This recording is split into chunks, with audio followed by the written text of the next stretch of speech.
Hi, I'm Dan, he, him pronouns. This is the Gauntlet. We are playtesting a game called The Pack, which is a game of my own design. It is a belonging outside belonging game about a group of dogs who wake up one day to find that they're humans and all humans are gone. So it takes place in, from the dog's perspective anyway, a post-apocalyptic world. I'm going to ask the players to introduce themselves very briefly and then introduce their characters. We are playing with safety tools, which is required on the Gauntlet. We are playing with lines and veils. We are playing with X-Card, and we are playing with Open Table. And I think that's all I need to say. So I'm going to go down the line. I'm going to first ask Jane, are you in a place to introduce your character, or are you still working on your map? Yeah, I'm good either way. I can think and draw at the same time. I believe you. Take it away, Jane. Yes, I'm playing a sport named Davy. I'm still a young dog, just out of my puppyhood. And I came to my human through his uncle. So I was born out in the woods and ran around there, and then I went to go live with my my human, whose name I haven't come up with yet, but is I think just past college age, and he I think lived in a trailer out in the woods, and he was really into camping and hunting and all of that stuff. And so I used to always go swimming with him in the local river.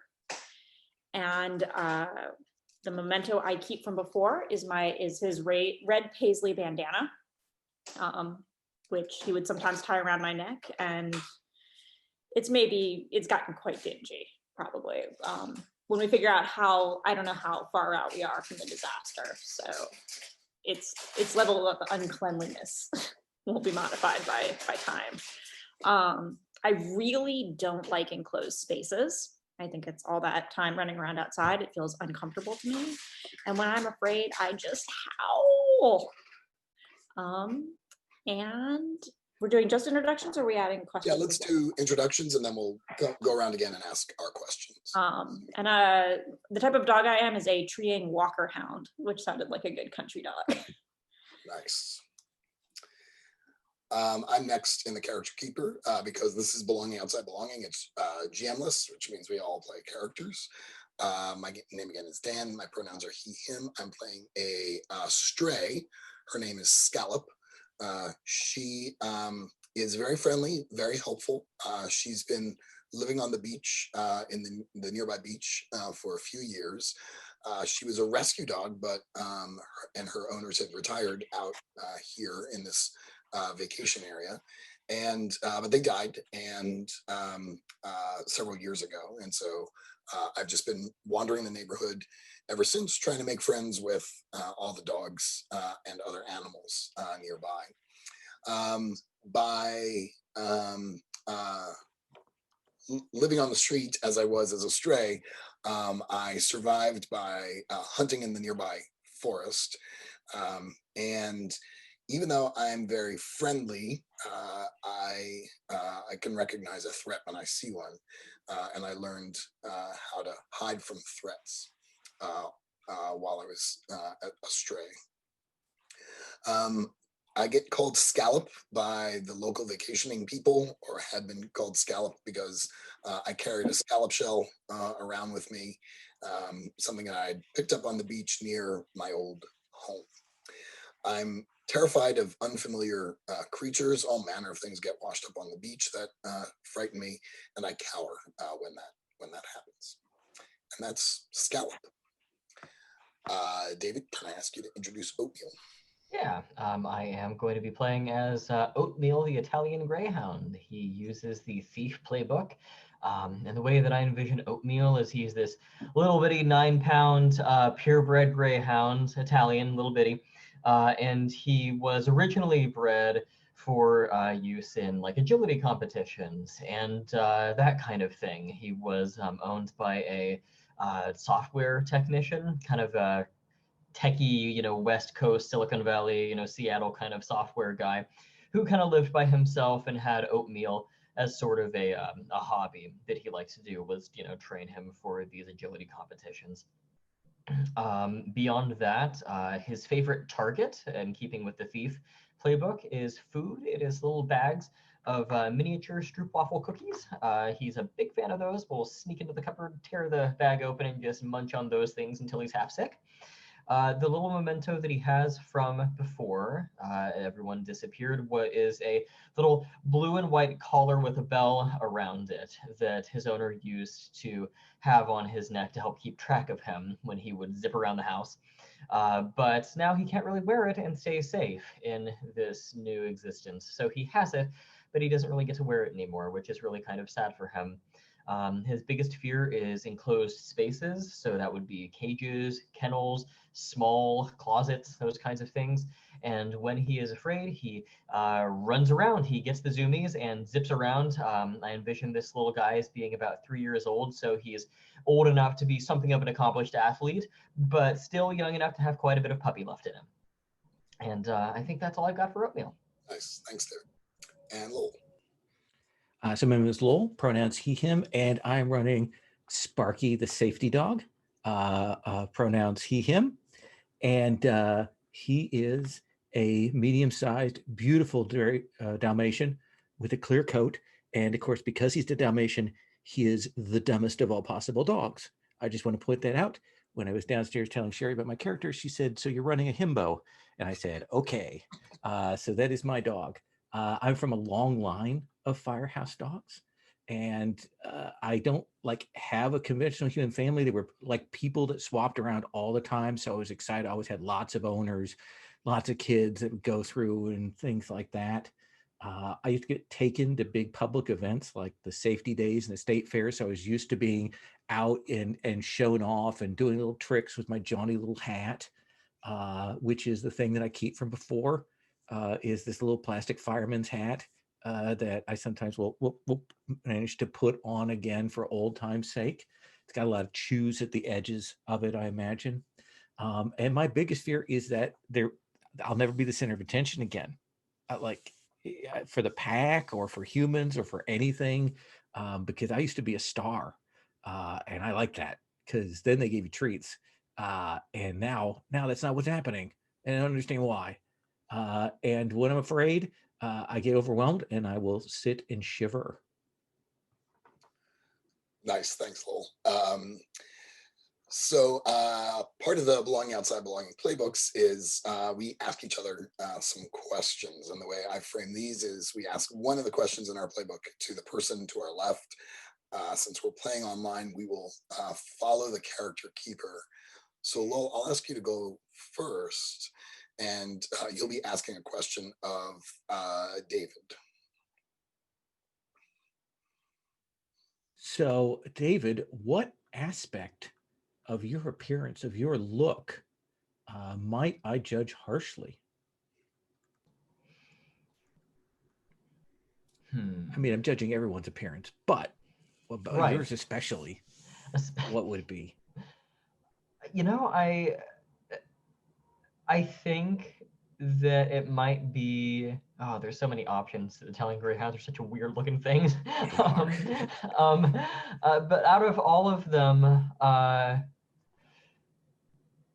I'm thinking that his Oatmeal's eyes kind of bug out. You know how some dogs, their eyes are kind of sunken into their skull and they look sort of normal, and some dog breeds, their eyes are just kind of like popping out in a weird sort of bulgy way.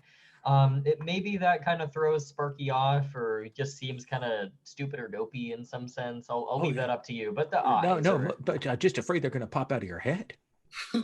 they just look like frog eyes or something weird like that. It's just not right. It's a safety issue. It's a safety. Oh yeah, absolutely. Yeah. Okay. Nice, thank you. David, why don't you ask me one of your questions? All right, Scallop. What are you afraid to ask me to steal for you?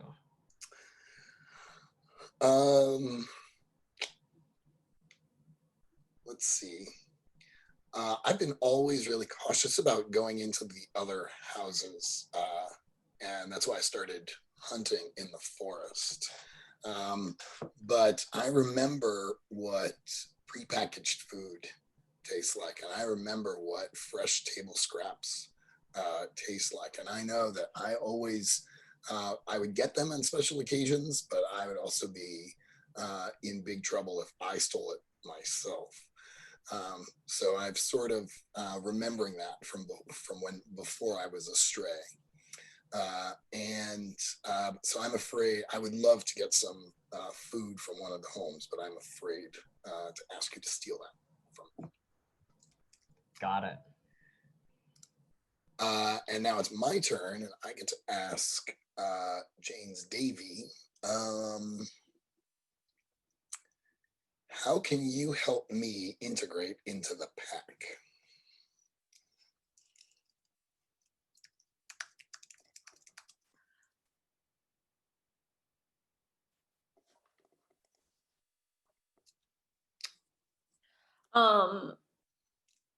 I think I'm pretty enthusiastic about everything you have to say. I think maybe I recognize that like you are both what we are, which is a domestic dog, and you are kind of a wild dog. And I think I relate to you that way, but because I'm substantially younger than you are and you've clearly been in the woods a long time, I'm like, we should listen to, I want to make you kind of the de facto leader. Like, I'm like, Scallop knows what's going on. Let's go ask Scallop is my default answer for everything. And so just through pure enthusiasm, I want to make everybody like you.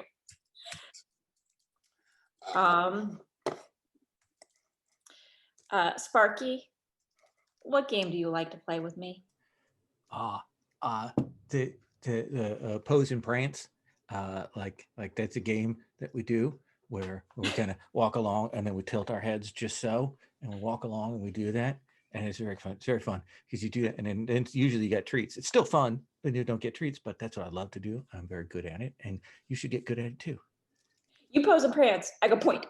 Yeah, absolutely. It's the same thing. It's like dog, red light, green light. Absolutely. Yeah. That was great. Does anyone have any questions for each other about your characters? Anything that we're missing? Anything that any details you wanted to pursue while we're here? I just want to clarify, like my understanding of a belonging outside belonging game is that if all I want to do is like play stupid dog games with another character, that's okay, right? We don't have to like solve a big problem or anything, do we? Great. Yeah, low stakes here. Yeah, I mean, that's when it clicked for me. I was listening to interview with Avery Adler, and she said it's kind of a day in the life kind of game, and with a bunch of dogs, that may just be, chasing our tails and running on the beach. So the one thing we have not done yet is named the devastation. The devastation is sort of the generic term that I'm using for the thing that took the humans away. And I dropped in a few examples into that spreadsheet. So if you go look at the neighborhood tab and click on that, you can see a few different options that I put in there, including things like the never-ending walk, or the boom, or the sudden quiet. And I don't know, are any of these jumping out at you? What is it that we call the event that took all of the people away? Okay. The creepiness of that phrase, the never-ending walk, and the idea that the humans just got up and walked and we didn't see where they went, like rapture-wise or something, and we just don't know. That's like super creepy, and I like that. Any objections? That's fine by me. But I mean, at this point, I think I would like to actually raise the question of what kind of atmosphere and mood are we going for here? Is this like a warm-hearted slice of life kind of a thing? Is it a little more grim and scary. I hope it's not like Plague Dogs level of sad. Like, I'm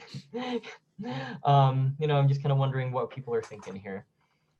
That's great. I can weigh in. And David, you and I have played together before, and I tend to go a little zany, silly, generally with games. So very much PG. I'm imagining this is a movie that we could take children to, and nothing super terrible happens, but there are moments of drama. That's how I've been thinking of it. I guess anyone else want to add or subtract from what I just said? Yeah, I like the idea of if there's weirdness, it's kind of in the background and maybe we don't get it, it's not a horror thing, but it's a strange thing, like maybe we got that kind of weirdness at the start of the movie, like we're in a Don Bluth film and there's a little bit of weirdness and then we move into it being real slice of life. I would not be opposed if it feels like it's following the arcs that we're doing, if there is some like distinct creepiness, like kind of the way Brindlewood Bay, like you've got the cozy, and then you've got Cthulhu, and then you're back to the cozy. If we're doing this like the never-ending walk, like I could get down with that, but I don't need it by any sense, but I'd be open to that. Yeah, if this were a movie, it'd be the parts that kids don't really understand what's happening, but all the adults in the theater are like, oh yeah, that's creepy. I'm going to admit to showing my child, my 3-year-old Maleficent the last couple of days. I'm a horrible mother. Fair enough. I'm sitting next to her and there's lots of context and she's really into Sleeping Beauty. I'm like, no, this is better. There are a lot of life lessons in every movie. So David, does that answer your question? It does. Thank you. Yeah. And I think we should all feel really free to, like, if we do get too creepy, to X card or stop tone wise on that. Like be if I do that, please be liberal to mark me on it. Yeah. Thanks. Yes, I agree. So now we do that part of belonging outside of belonging that's a little uncomfortable, I think, for people, where it's sort of idle dreaming, where we're just sort of thinking about what are some of the scenes that we would like to see our dogs do. I guess one of the big questions that we should answer is this, are we playing the scene immediately following the devastation, like immediately following when the humans have gone, or is this maybe a few weeks later? We've settled into this new reality and now we're sort of pulling the pack together or trying to identify a den. Where does anyone have any thoughts as to where they'd like the story to start? My preference is to skip forward ahead. I want to start on a happy note, and it feels like that moment of devastation would be starting on a sad note and a real heavy emotional moment before I know who my character is. One thing we could kind of meet in the middle is perhaps to have flashback scenes sprinkled throughout. Yeah. But otherwise start, yeah. Ahead. Maybe to kind That's of, a really good idea. Yeah, maybe sort of identify where each of us was when that happened or in the moments that followed it, but definitely as a flashback in a later session. So Jane, you said kind of start on a happy note. Do you have any ideas for what scenes those might be? I'd like to just kind of start by exploring some of the spaces that we've made. I'm very curious about like this rec center. I'm curious about the trails in the woods. I'm wondering if we could just walk into some of these places and talk about what we see. Great. That interest anyone else? I like that. For my part, I think it might be interesting to have I put it in quotes, horror, because it's really not scary, but like for Oatmeal, it would be quite scary. Like a scene where he's racing along the trails and encounters the gang of cats. What are these lithe little furry creatures that can climb trees and jump across branches and don't seem to be chaseable because they just can climb away from you and they're very intimidating. Like having kind of some early exposure to them might be a way to introduce them. I love that. Yeah, maybe it's not super duper confrontational at this point, but we're kind of getting a sense of who they are and what they do. more mysterious than confrontational.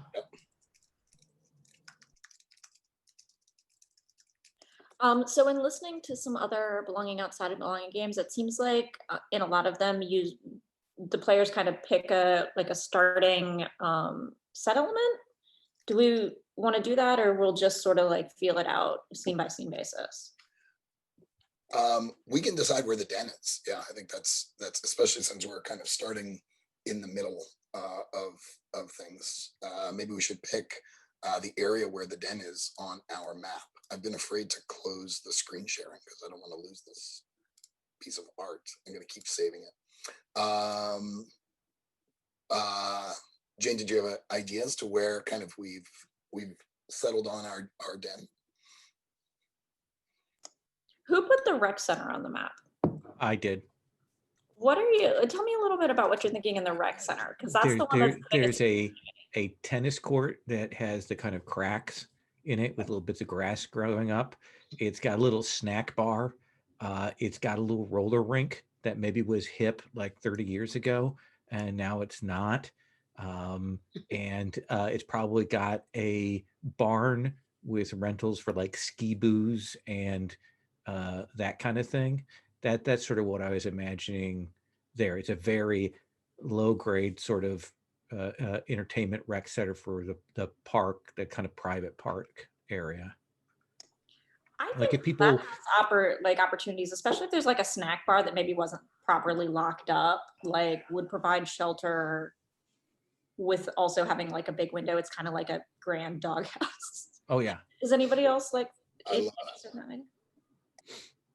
So we're saying our den is in the rec center. I imagine there's loose tennis balls and ping pong balls all over the place to pick up and run around with. That's why we find a new bag of them and we wrestle it down, tear it open. I am so got the other end of it. We are tug of warring that. Oh yeah.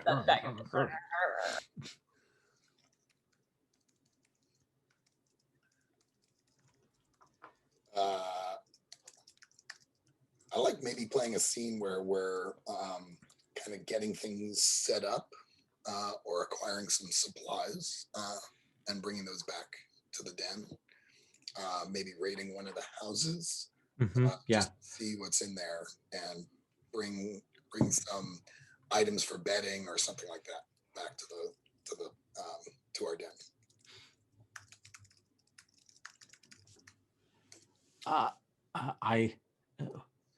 This is just a personal thing. At some point, I need to get caught up in the tennis nets because I'm that dumb.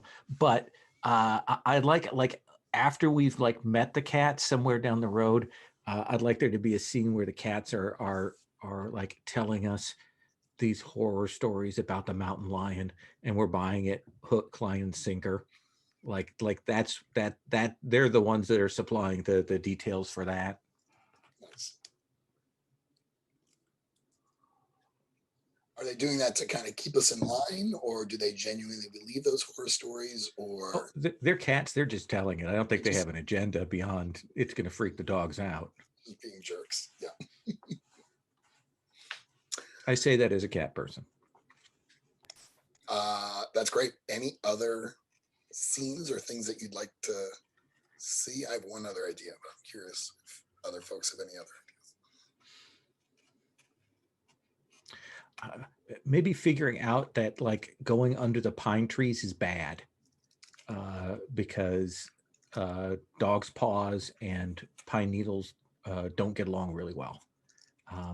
And that could be a thing later on. Got it. Yeah, I'm wondering about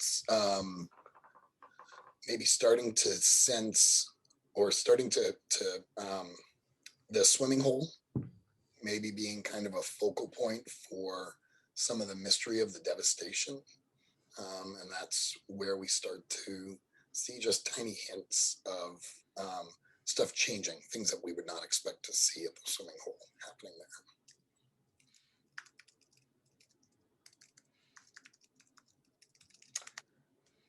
We got a lot of ideas. Any others I should take down before we transition? I'm good. David, I'm going to put you on the spot. Where do you want to start? I think that, just to kind of have like a nice intro scene that's got everybody in a relatively safe place, maybe start off with the rec center and just have kind of a goofy little adventure as we're trying to, bring something from an outlying unoccupied house back to the rec center, maybe bedding, I think was something that you brought up. Just something simple like that, low stakes, kind of fun, lots of possibilities to introduce people's personalities, get a sense of everybody's approach to problem solving, without going too heavy into like story and drama. So maybe you and another dog are headed towards one of the houses or in one of the other houses already. Okay, I can get behind that. Yeah, maybe we're trying to break in, between the two of us, we're geniuses about how to make this happen. Who did you go with? Oh my goodness. Let me take a look at everyone's. Lowell is directly above me, and that's who I'm pointing at because I'm leaning that direction because, of course, Scallop is from the area. Like, they would know about where things are and how to get in, surely. I mean, I'm just thinking that, or I was thinking Sparky is the largest dog. So if you want somebody that can help you carry things and happens to not be afraid of indoors, which. Oh, that's a good point. Let's see, between Sparky and Scallop, do we have any volunteers? I'll be the brains of the operation. I just need someone who's able to get us in. Sparky says, what was the question again? All right, you'll do just fine. Okay. All right, you come on. It's the right answer. And so, we'll just maybe start this off with like trying to get inside the house, and kind of once we're in, or maybe once we're not in, people can start to kind of introduce the setting elements and throw obstacles in the way. Is that kind of the way that this is designed to play out? Yeah. So I guess I can ask you a question. Is this a house that you stayed in when you came here, or are you looking at a different rental house?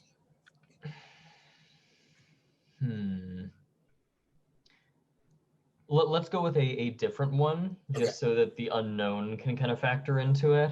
We maybe I scoped the place out, found the one that looks the most accessible, and that's what we're targeting. Okay.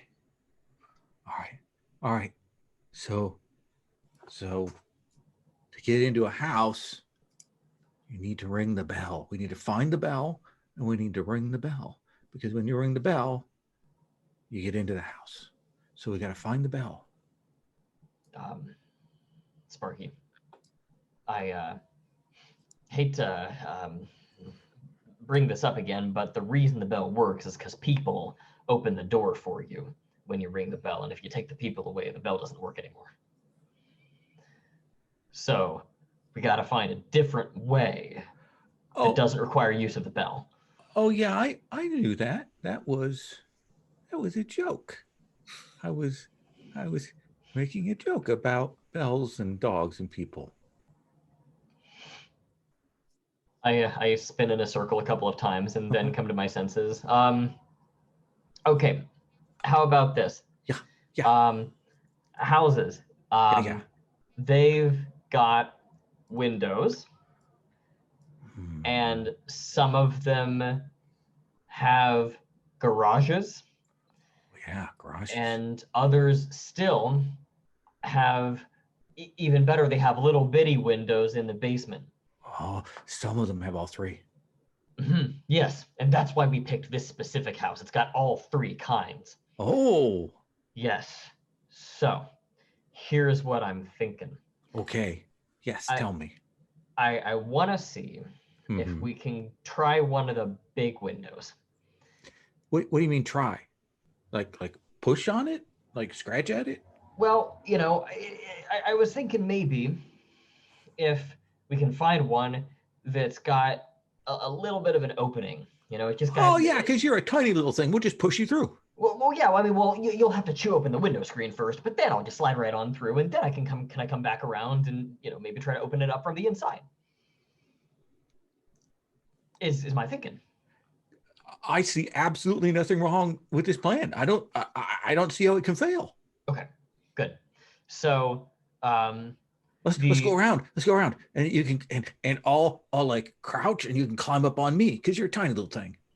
I kind of look at your large compared to my own body, and I'm like, yeah, we'll try it. Okay. Yeah, let's do that. And I kind of gingerly like take one paw, and your fur kind of shifts a little bit, and I'm losing my balance already, and I'm kind of like trying to get up on the other one. You got sharp little nails. Yeah, I know. It's been a few weeks since I had them trimmed. Okay. Oh. Then I kind of lift the first back leg up and over, and then the second one up and over. Okay. Okay. And Okay. and I kind of like kind of peer my snout over and take a few sniffs of the air, and you know, maybe the first one doesn't exactly work. But then I say, how about this? How about we just go back around and try a different one? Yeah. Like the window's closed. So Oh. so we want to find a window that's a little bit open. There's a few more windows here. I'm sure one of them Okay. might work. Okay. Let's keep going. Okay, around here. Okay. And yeah, this is yeah, a lot of grass around here. Oh, Right. And oh, did you hear that? I think I heard a squirrel. Okay, pause. Refocus. There's a window up there. And the good news is that it is slightly ajar. Mm-hmm. The bad news is that even with me on your back, I think it's still a little bit low. But The window's a little low, no, I think we're a little bit low. but I can lift you up, and then you won't be low. Well, I'm doing some quick math in my head here, and I think that maybe if we drug over one of these kind of like lawn, like porch chairs, you know, like those sturdy plastic things, you can chew on them, they don't give out on you, they don't tear. If you bring one of those over and you stand on it and I stand on you, that might give us just enough space, and then just enough height that I can kind of chew on this and scramble my way through. Maybe. All right. So the plan is we're going to go chew on that furniture. Okay, I got it. And What? Are you all on the porch, or are you like around like walking around the perimeter of the house? I imagine perimeter, and like I'm walking towards whatever leftover lawn furniture is there that Oatmeal has directed us to. I'm going to say that I'm picking up the, let's call it the remnants of civilization. No, this will be neighboring enclave. And there's a cat sitting on the picnic table out on the lawn furniture. And I run back to Oatmeal. There's a puma.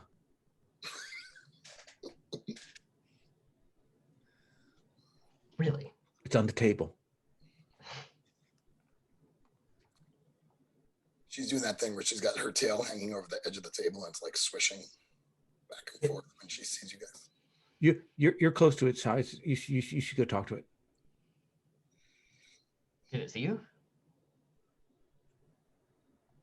No. I lie unconvincingly. It did not see me at all. Okay. Oh, this is no good. I thought those things stayed in the woods.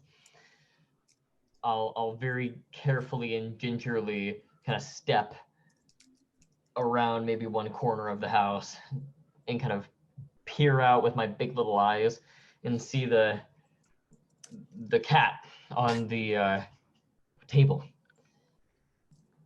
And I'll kind of trot a couple more feet over toward it, still keeping a safe distance, and say, hey, you, on the table. Big, little puma. Little, big puma, you. The name is Marmalade. Marmalade? That's a What- weird name. I'm Oatmeal. Maybe in another life we would go well together. What are you idiot dogs doing here? I'll have you know that between the two of us, there is only, at the most, one idiot. And at the current moment, we are trying to obtain access to this house. Clearly, what are you doing here? This is our territory. I'm finding your antics entertaining. Did it occur to you that the door has a special hole in it for creatures like you and me?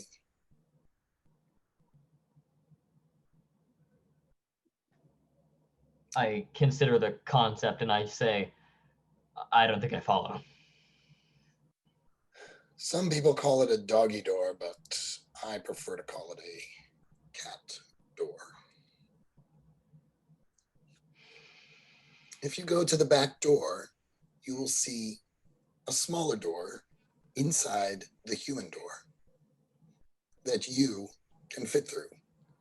Your dumb friend might be too big. I nod as if considering this really thoroughly, and I begin to back away. At no point do I turn around. I'm like literally just like scooting backwards. Sure. Around the corner, keeping my head around the corner, and the last thing to disappear behind it is just my snout. And then I dart back to Sparky, and I say, Sparky, I think they've set a trap for us. Okay. I think this house is compromised. The cats have told me that there is Cats? There are two cats? Well, it's just one, but I mean, where there's one, there's always at least three. Right. They've put a, to the extent that I can air quote with pause, a door in one of the big people-sized doors. And they're telling me that I'm supposed... dog. So they knew we like doors, so they put a door inside a door. It's a door inside the door, so you can go through doors while you go through doors. Precisely, yes. And there's no doubt in my mind that as soon as I go through that door, there's going to be 3 cats waiting to jump me. I had this happen once in a dream. I think while you're talking, Marmalade's kind of snuck up behind you, like she's standing right there now. All of a sudden, like you turn and there she is. I think we go with your original plan to chew on the lawn furniture. It's a tough decision. Have you not found Oh, Jesus. the door yet? I kind of do this like circular rotation to do a 180. Listen, Marmalade, if you're so confident, why don't you lead the way? How's about this? There's something in this house that I want that I can't get because I am not big enough. If I show you how to get in, will you get the thing that I want?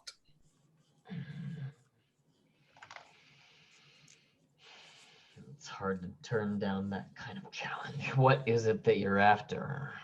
Oh, it's just a small thing. You won't even realize that it exists, much less that you wouldn't even want it. I kind of sniff at the cat as if testing for lies. What is it that you're looking for, this small thing? It's just it's food. It's food for cats. It's cat specific food. Cat specific? Yes, you have to be smart to eat this food. Excuse me, I'm smart. Okay. All right. So you tell me where to find this cat specific food, and as long as I can get the door open so that my muscle here can go in and get everything else, then fine. Perfect. That sounds great. And Right. she leads you to the doggy door. I still go and grab the lawn furniture and drag it over. Totally fair. Okay. So you go in first and you know, like maybe hold it open for me. Yeah, I mean, I was imagining it's just a doggy door that you can go in and out. Yeah, but like I've never used one of these things. Right. So does Marmalade just kind of disappear through and I see how it works and then kind of intuit that way? Yes, yeah, and I'm also imagining she may stick her head back out, like, what are you waiting for? Come on. Deceptively simple, I say, kind of nudging it with my snout several times to get a feel for it before kind of backing up a little bit and then barreling in at a high rate of speed. Wait, before you go in. I stick my snout back out. What? Okay, Just my snout. You can't see my eyes. What? Yeah, oh, that's really unpleasant. Yeah. So if anything happens, bark. My snout kind of now nods a couple of times. Bark. Got it. Be right back. And I kind of withdraw my snout really quickly. Sorry, pumas can't bark. So inside the house, I'm thinking that it's like the shades have been drawn and it's bright sunlight outside, but like all the lights are off in here and it's got almost like a kind of a noir like spookiness to it. And you've got dust motes and there's like, you can hear though in a back bedroom, kind of unexpectedly, a human voice. So Marmalade is up, has gone directly towards the kitchen. There's like floof tail. And she's like, you coming? But in the other direction, there is definitely the sound of a voice. I look one way and then the other and then one way and then back at Marmalade and I say, be right back, and I'll zip off towards the voice. Well, I have a weak move that says get distracted by something that isn't especially valuable or useful. I don't know if, I mean, I guess it remains to be seen how useful or valuable this is, but that's what I'll do is I'll zip off toward the voice with kind of a surge of hopefulness. Yeah, so you're down like a little, you go through the family room, which has got like doilies and like that kind of furniture that you always see in a rental house that like has like the gross hotel vibe. And then like everything's carpeted, like all the floors carpeted. And so you go down this carpeted hallway and the sound is definitely coming from one of there's three closed doors and the sound is coming from behind one of them. I'll go up to one of the closed doors and paw at it a little bit. Is it closed? I think it's pretty firm, like, I think it would take some doing. Like you're probably not quite big enough, but you feel it kind of rattle and move. You're gonna have to really put some energy, I think, into getting it open, but it's not prohibitively difficult. I'll spin back to Marmalade and I'll say, Marmalade, I gotta get my partner in here. We gotta get through this door. Are you still running Marmalade? Doesn't matter to me. You can pick it up. I don't want to. Okay. I'll play Marmalade.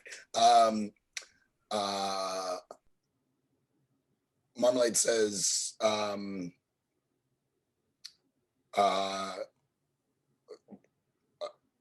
do you want me to do about it? Why would there be a human in there? There's no humans anywhere else. Why wouldn't they have come out by now, you idiot? It must be one of their talky things. And then I totally did exactly what I said I didn't want to do, which is play Marmalade. Lowell knows this from the other game. It's like, I don't want to do that. And then the minute somebody else is talking, I have an idea. I think for Sparky, oatmeal's been gone for hours, like hours. And now I'm shoving my head through the door, getting my shoulders in. What's going on? What's going on? I dart back and I say, Sparky, thank goodness you're okay. Listen, we have a potential human in the other room. I hear a voice. The cat's trying to distract us and say that there's no such thing, but I think it might be pulling the wool over our eyes.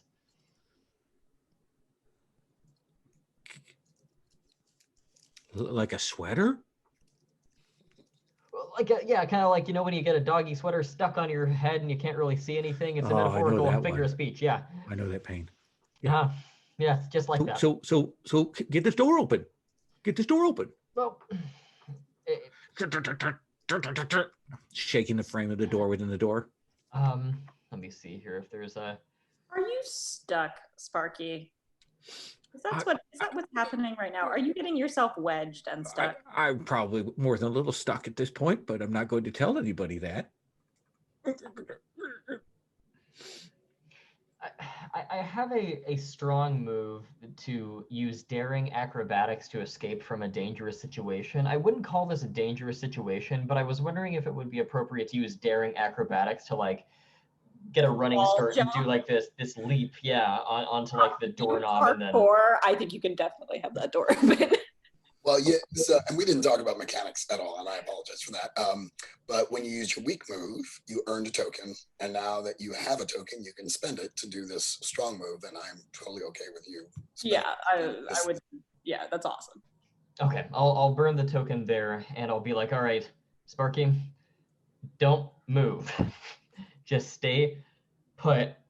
And I'm kind of like backing up and kind of like scooching my little butt backwards and kind of looking up at the doorknob, and I imagine it's kind of like got a lever to it. And I'll use one of my kind of agility dog tricks to run up, do a big leap, and then like grab onto the door, and I'm like hanging off the lever and kicking wildly with my back paws, trying to push this thing backwards. And I'm probably taking Sparky a little bit with me because he's kept his head in the door.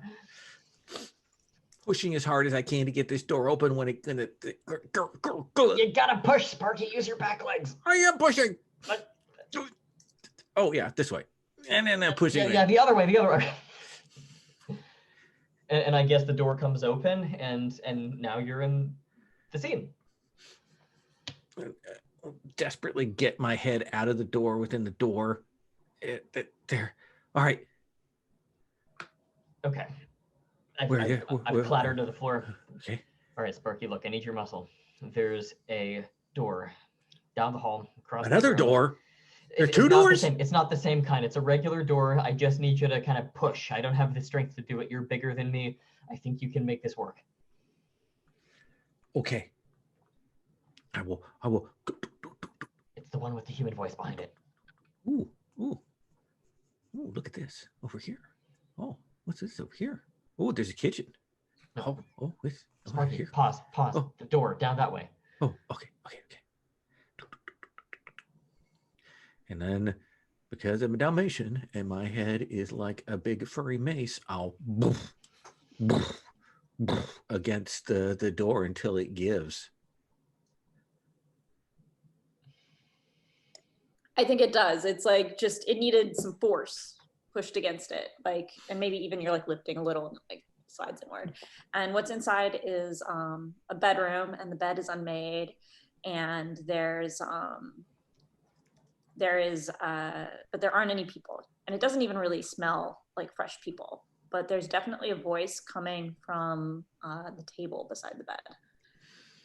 Let me see.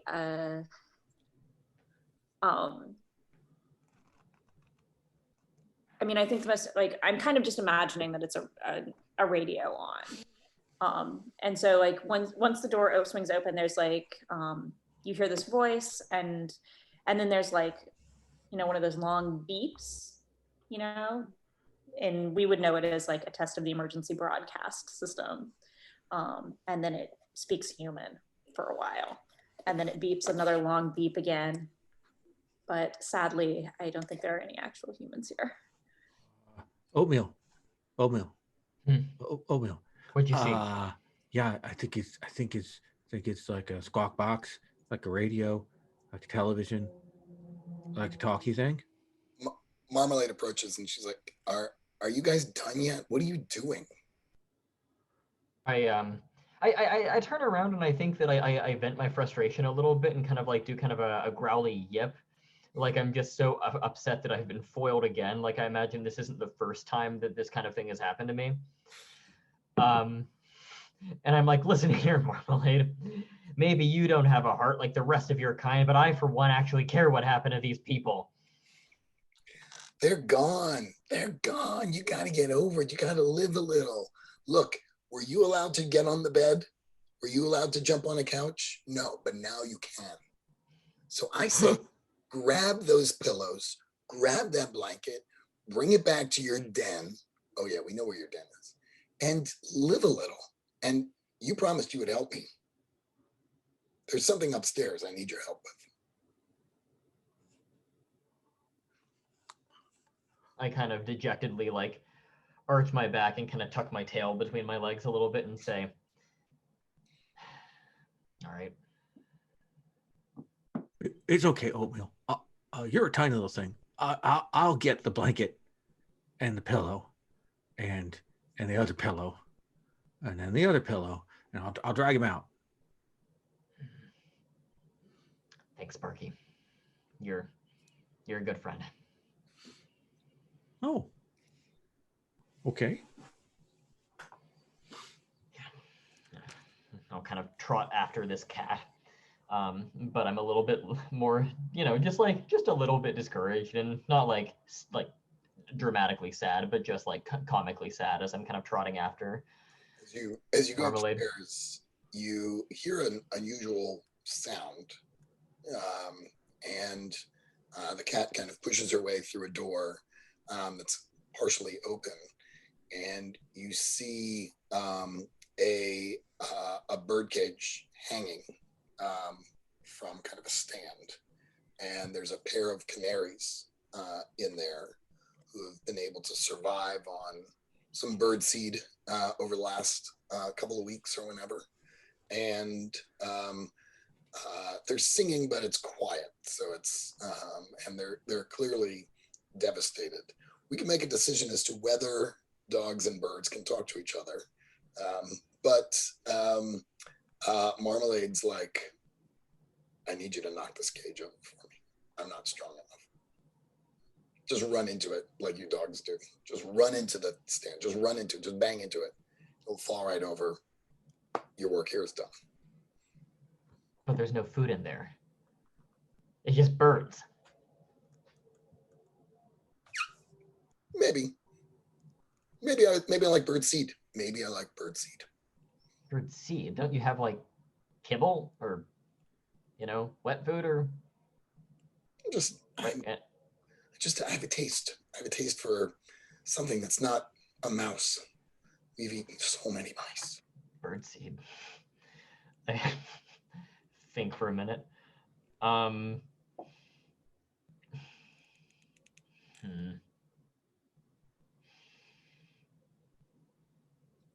Should we make the birds props or should we make the birds characters? And should they talk? Ooh.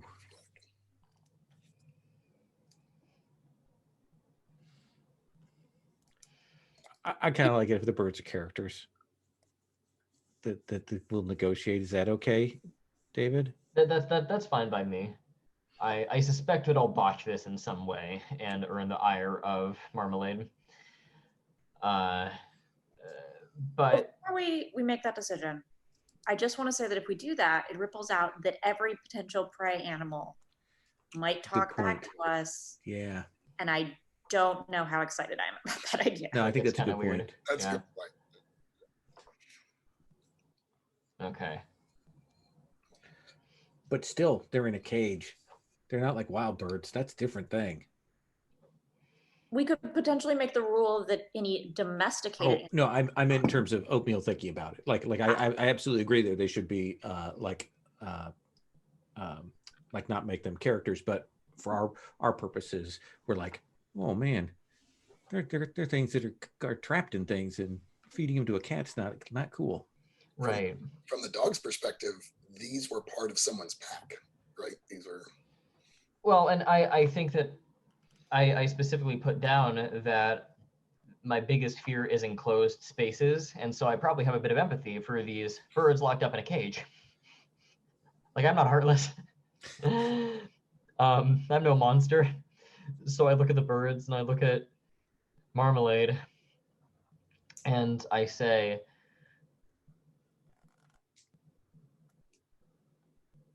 are these just mice with wings to you? She says whatever the cat equivalent is of tomato.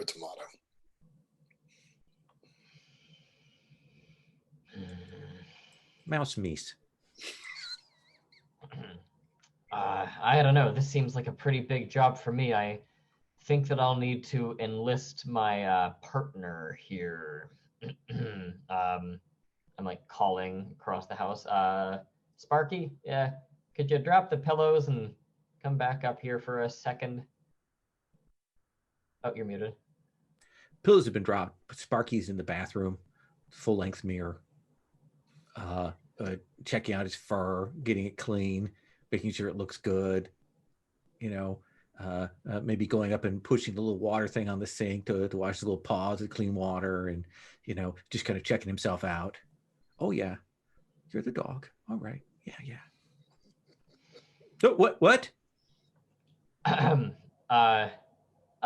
Could you come up here, Sparky? I have a job for us to do.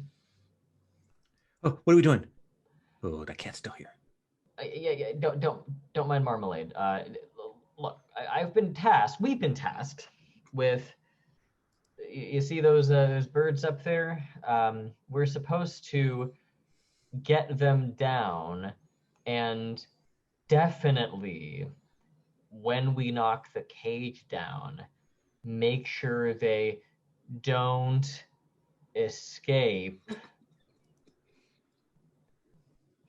We don't want them to escape. And I'm kind of like making it rather obvious here that that's the plan. Oh, see, I told you those bug eyes were going to be a problem for you.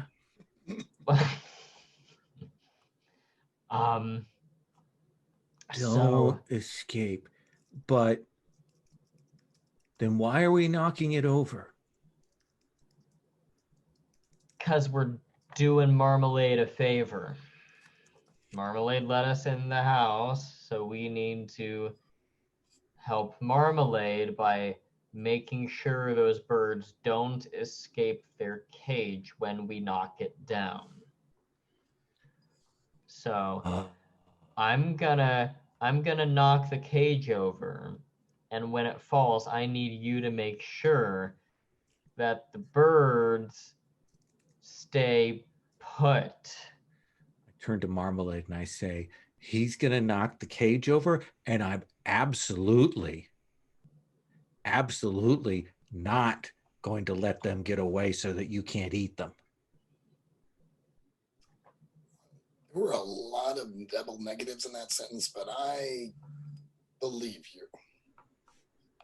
Really? Okay, yes. Okay. I think she's just completely, she's been waiting for this for weeks. So she's completely preoccupied with the idea of finally getting her claws on these birds. I think that I'm waiting for Oatmeal to go, and I'm kind of looking around, seeing if there's a window that we can get knocked open or something. I think it's perfectly reasonable that a window has been left open. Yeah. Okay, Oatmeal.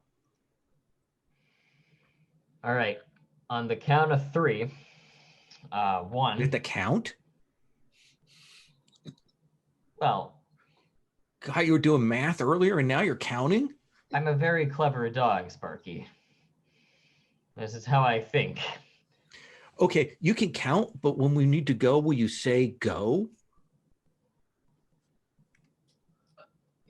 Okay, yes, we'll do that. And I think for a minute, and I realize the counting is really just for me at this point. So I just pause and I say, go. Oh, okay. And I dart to knock over the cage and, leave it to you from there. And I think I'm going to become Dalmatian confused in a small area and kind of spin around to block Marmalade from getting to the birds, and kind of oh no, hope they don't get out the window, Oatmeal. Wink. And I say wink.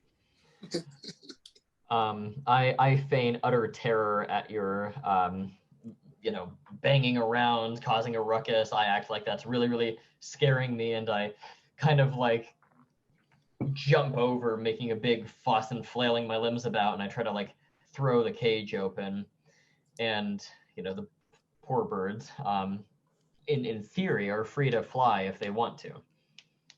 And Marmalade is, I guess, theoretically free to attack. I'm imagining that the curtains in the room are getting involved in this mayhem. That we have a dog spinning around in a metal cage that's got wires. So I think the other thing that in the middle of your play acting of being frightened, that the curtain, I think there's chaos. Marmalade jumps for the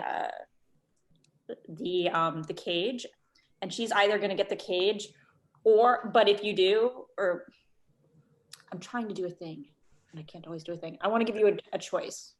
The curtain is coming down, and you can get in between. I am so bad at words sometimes. Choice. If you can bring the curtain down so that it comes down in between Marmalade and the cage, but it means you are also going to end up trapped under a curtain with an angry cat. Or else you can avoid being under the curtain, but she's going to get to the cage before you are. I will fight the lion. I will roll around under the curtain with the angry cat. Not an experience I've had, so I think I'm freaking out. I think I'm rolling around under there with Marmalade, and you hear muffled shouts of "Booma! Go! All right, so it sounds like Sparky jumped in front of the bullet for you there, Oatmeal. Mm-hmm. There was like this moment where you were going to have to decide between one of your worst fears and, saving this lonely pack member who was left behind by his humans. But now you have a cage that is still locked and some freaking out birds that are tweeting, and just a few moments before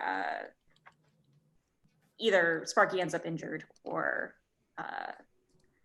they free themselves. What would you like to do? Trying to think here. I'm trying to think if this is this a bird cage that I could kind of open independently, or would I have to, use a strong move of make use of human tech to produce a useful effect?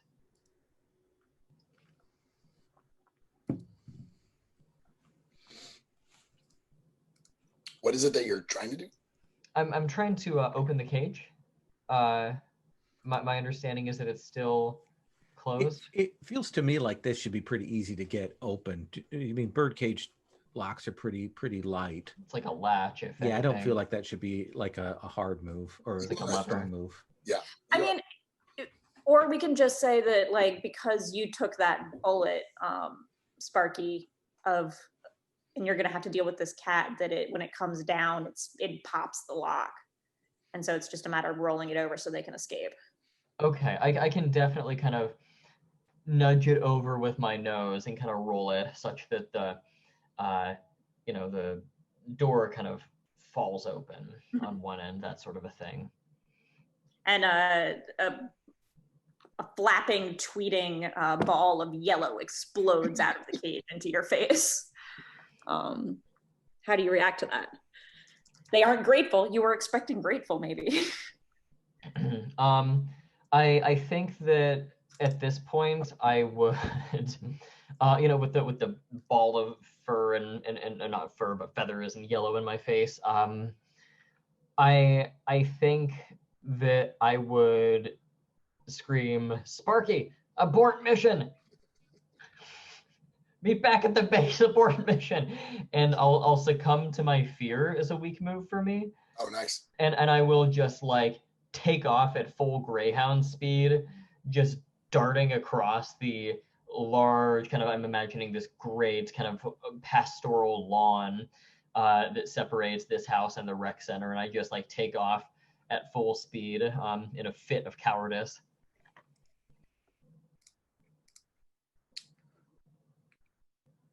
I think that's scene. Yeah. I think we've done it. We've done our first scene. Should we do a little thing with Davy and Scallop, maybe. Just a short scene just to wrap Sure. us out. Jane, what do you have in mind? You have any ideas?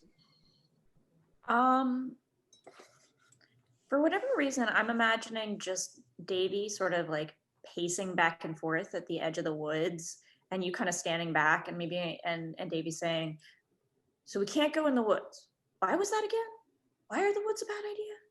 You go into the woods hunting. Why can't I go into the woods? I'm as brave as you are. You are one of the bravest puppies I have ever.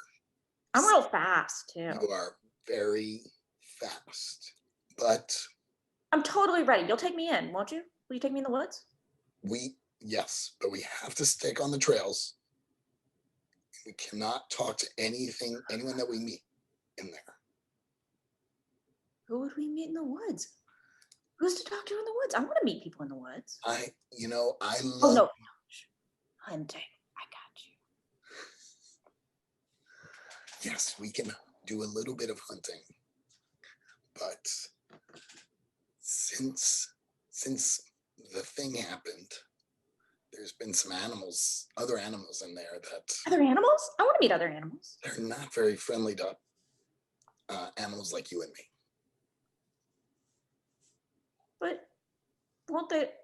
Why wouldn't they like me? There's something that No, you're the boss. You're right. Quiet, hunting. You just there's something I remember the humans saying. It's not personal. It's not that they don't like you. It's just that they don't like us. that doesn't make any sense at all to me. I know it's one of the most alien things to a dog, but You really are very wise. well, I learned things on the mean streets of Loblolly trails. So you would not Where are we believe. going? Going in right now? Going in. Let's do it. Let's do it. I just want to show you. Let's just walk in so I can show you what this forest is like. Okay.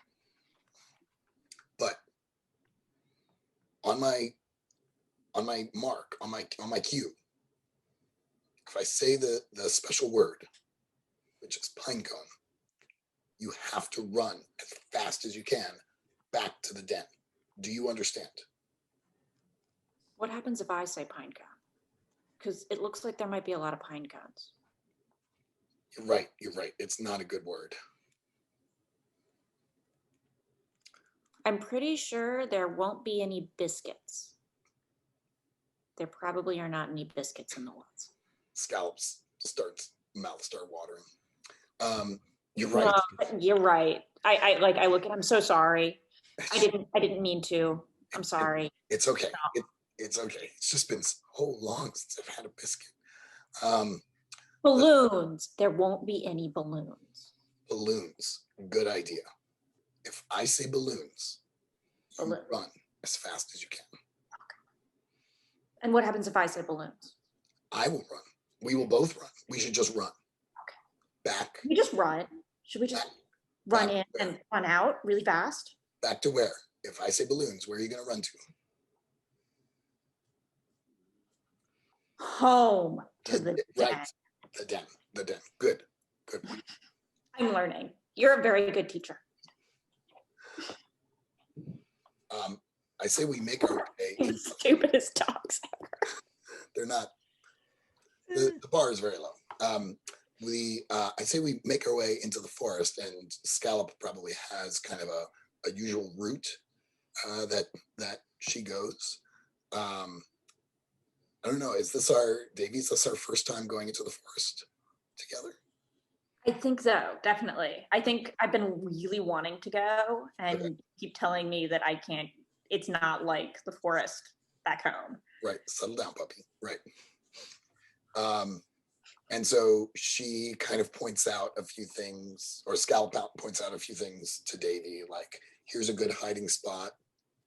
Mostly hiding spots. Like, here's a really good hiding spot if there's thunder. Here's a really good hiding spot if you see some strangers.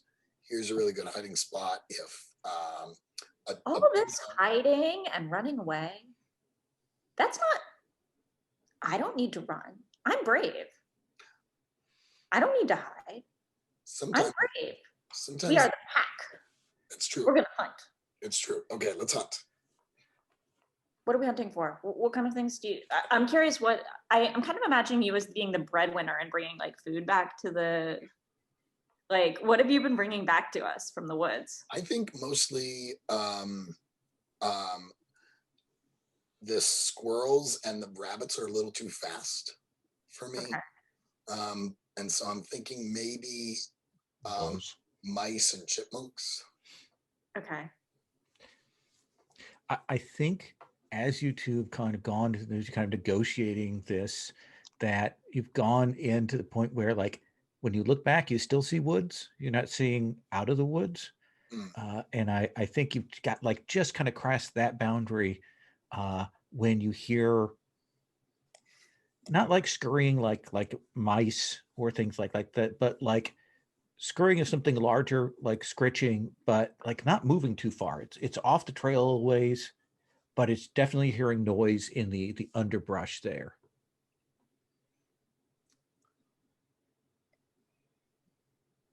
Did you hear that? Yeah.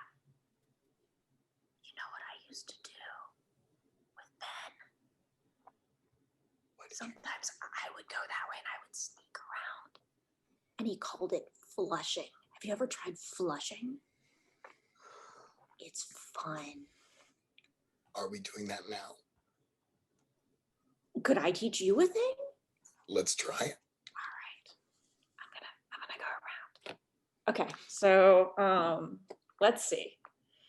I can always talk to, all right. I definitely don't have any tokens yet.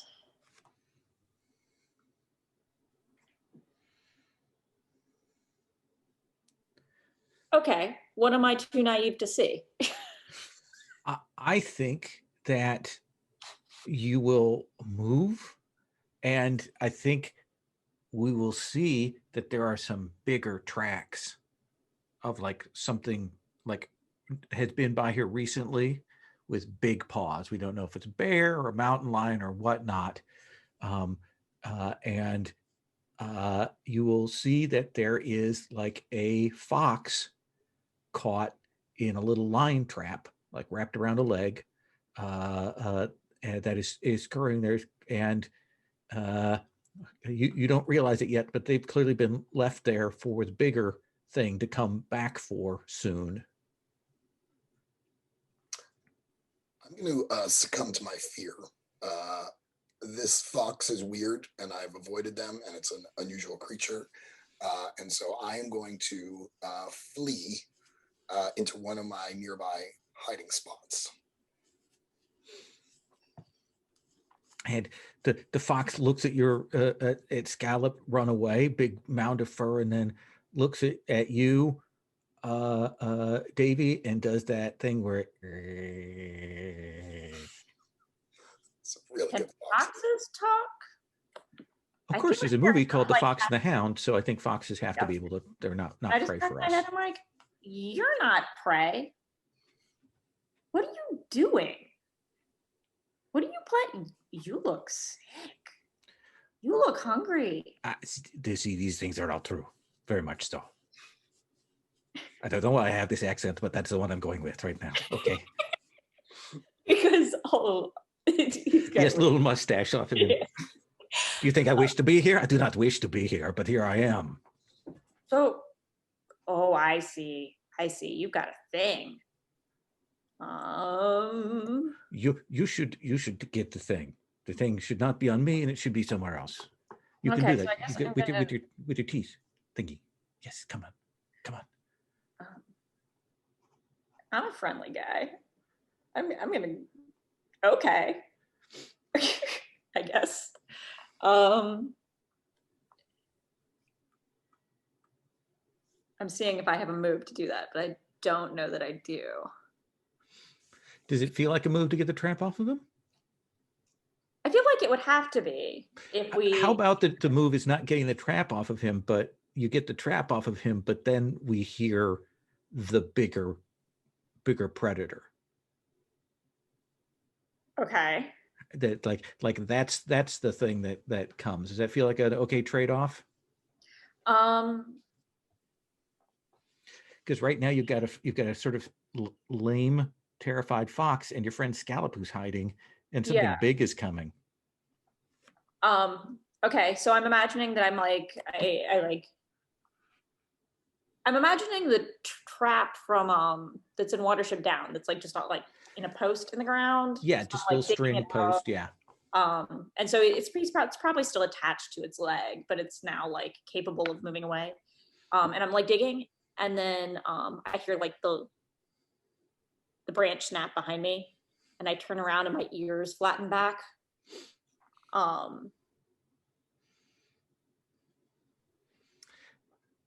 And then I don't think you actually see what it is. You just all we know is that it's a shadowy moving shape coming this way. Okay. I think Scallop. I'm going to burst out of my hiding spot and bark to try and distract it. And I'm saying, balloon. Okay, and my eyes go really wide, and I look behind me, and then I look at the fox, and I want to grab the fox. I'm imagining it's a relatively small fox in my teeth and run with it. And I believe I have like a protect somebody thing.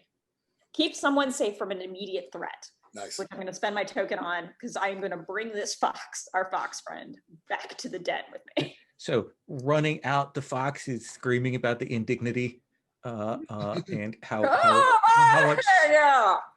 much slobber. What was that thing? And it's dripping slobber down it. Scallop. And the ears go floppity flop as I run. Davy's running, got the fox, got it with a little thing, but there's still this shadowy thing that you're barking at. What do you do? Also yelling, balloon! Balloon! I also turn tail and run. What is it you see of the big thing? I want to know that. Like give us what, like, if we get any kind of clear vision of it, because you're the last one to see it. What I want to know what you think we see. I don't think she sees anything. Okay. She smells a odor that like triggers something in her that says death, essentially. Like, it is just the scariest thing she has ever. This is a dog who grew up around the ocean, so this is like just not the sort of natural death of things that happen to pass away. This is sort of like she imagines it as sort of death incarnate. And so it's a big shadow. She catches maybe a claw or a tooth, but all of that is in her imagination, and it's all evoked by this stench that is overwhelming her senses.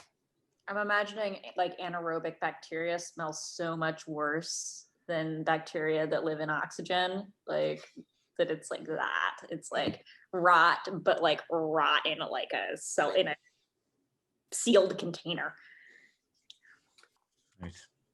I think we make it back to the den, and I have an idea for how we sort of end the chapter today, which is that maybe Marmalade has followed us back there, and she's sitting on the outskirts, but she sees us coming back, and all she says to us is, "Well, now you've done it," and that's kind of the closing scene. Is that too grim? Oh, I like that. No, perfect. Okay. Is it okay to kind of wrap up now? Yeah. Is there anything else you all wanted to do? Oh, that's I'm definitely that's much more comfortable with like a 2.5 hour session than a 3 hour session. Yes, I can feel my attention. I'm still building up stamina for these things. Friends, that was so great. I really enjoyed myself. I'd like to do a quick stars and wishes, if that's okay with you. And if you want to kind of wrap in any feedback that you have on the game, anything you thought worked or didn't work, or we can do that now, or we can do that after Stars and Wishes. So David, can I start with you? Let's start with Stars. Yeah, so I mean, for my part, I mean, just going in Zoom order, I thought that Lowell, oh my gosh, you were not kidding with the himbo thing. That was the most just delightfully dumb little dog ever. And I kept looking over at the picture that you had in the character keeper and imagining that expression on this dog's face the whole time, and it was just the best thing. He's just so delightfully stupid, but like in an endearing way. I love that character already.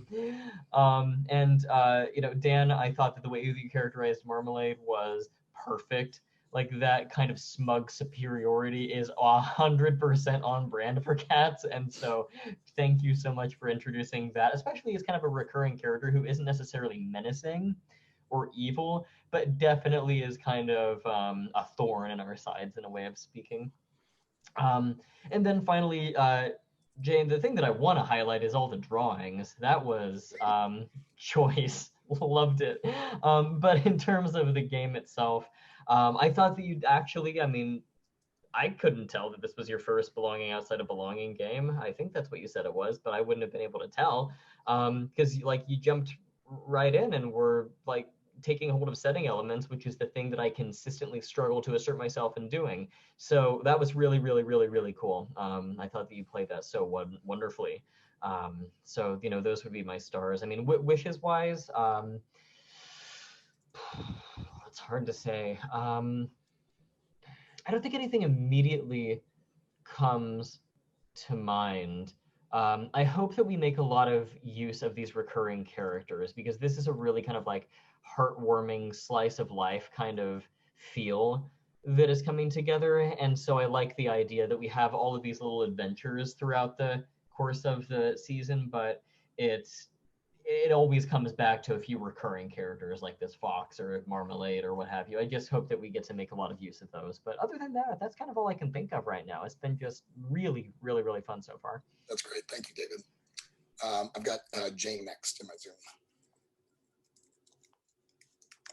Oh my God, Sparky and Oatmeal. Like, it was so amazing and so just like perfectly in that like space of the idiot dog and the smart dog. Like they were just so, I could have listened to you two have that scene like all the rest of the night and all next game and the game after that. Like it could just be the YouTube show. It was fantastic. Just absolutely amazing. Also in particular, David, your consternation expression, like there's like a through line between that and like I can so see that facial expression on Oatmeal. It's perfect. Yeah, I was really impressed, Dan, with your ability to offer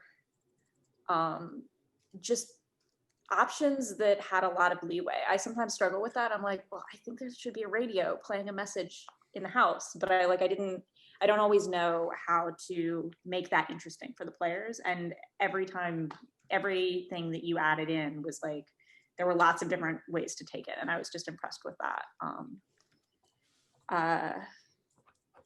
Wishes. I could spend just a lot of time just talking about the setting and the smells and like, I've mentioned before, I'm not like a super comfortable player.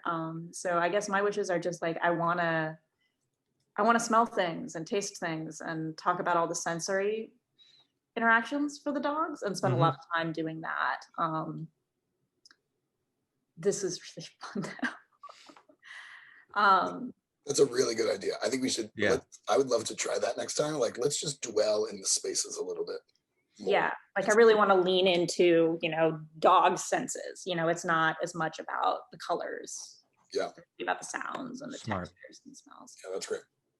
Good idea. And that actually might be something just as like to add to the playbooks, or the location, the setting elements. Yep. would be to ask one of the dogs to describe. Because I love that about like the scene setting questions in some PBTA games I've been playing, like set the scene is what it's called. And that's a wonderful thing I would love to see in this game. Great. That's great feedback. Thank you. Lowell, what do you got? To piggyback on that, like you can always set the smell. Like that would be interesting as a dog thing.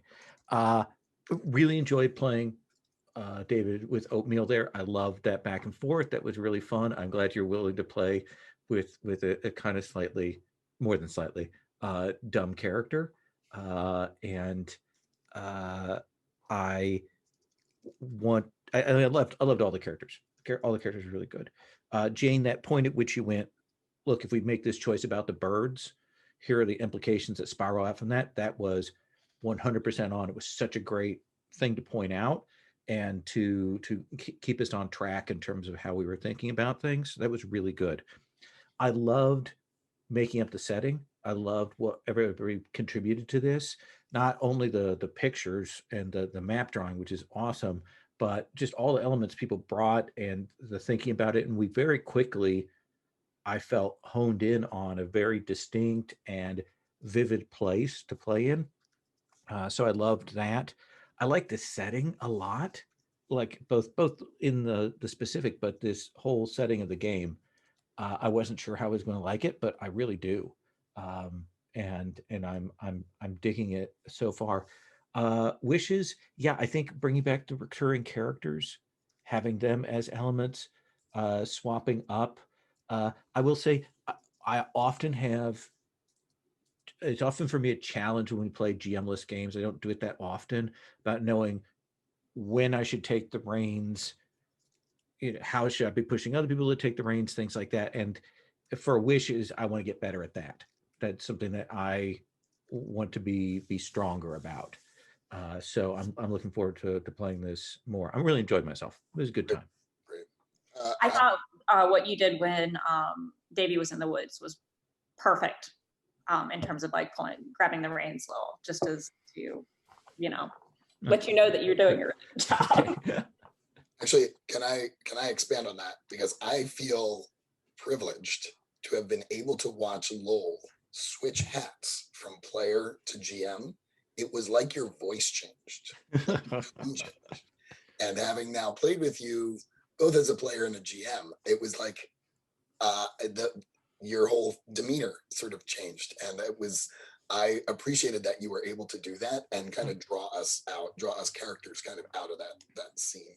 So that was really good. I agree with Jamie. You're a pro, Lowell. It's you, rockstar GM. Sure. I learn something new every time I play with Lowell. I'm going to do some stars. Definitely all three of you for showing up. Honestly, it's just such an honor to put something down on paper. Wonder if it's any good. Wonder if it would actually lead to a few hours of enjoyable play, and then realizing it almost doesn't even matter what I put on paper. Like you all just sort of make it come alive, and really your enthusiasm and your commitment to the characters was great. Jane, your artistry was just an added bonus, cherry on the top that I was not expecting, and I think has added a lot to it. David, we have played together a bunch of times. Your characterization of your characters is always just so, you just hit the right tone, and I'm so glad you signed up to play this game, because I think you'll push on it in the way that I need it to be pushed on. So thank you for your contributions there. Wishes, I'm really glad you all brought up the recurring characters. That was something that really clearly came out in my first playtest. I tried to add more NPC style moves to the settings, like characters to introduce there. In the midst of the game, I added an NPC tab to our character keeper. So you see Marmalades up there. I don't know anything about cats, so maybe that's what, I don't know. Anyway, so there's Marmalade, but we can keep adding some there. I was this close to adding the canaries, And then we made the point that maybe they're not characters. So wishes, I wish I had explained the mechanics a little bit more, and but you all jumped right in, and that was great. At the very bottom of your playbooks, this is a new thing that I added to the game since the first playtest. The last row there says other dogs gain a token when they, and then these are sort of like lures in the original Belonging Outside of Belonging. And the idea was, one of the things that we learned in the first playtest is, I don't know how you want me to act around other dogs. So the idea was to use characters to kind of draw these aspects out of each other. So David had asked at the beginning, anything particularly you want us to test? Now that I think about it, if we can lean into those a little bit next time, that would be a big help to me. Thank you for letting me chat on a bit there. I think we're done. I'm going to stop the recording now, if I remember how to do that.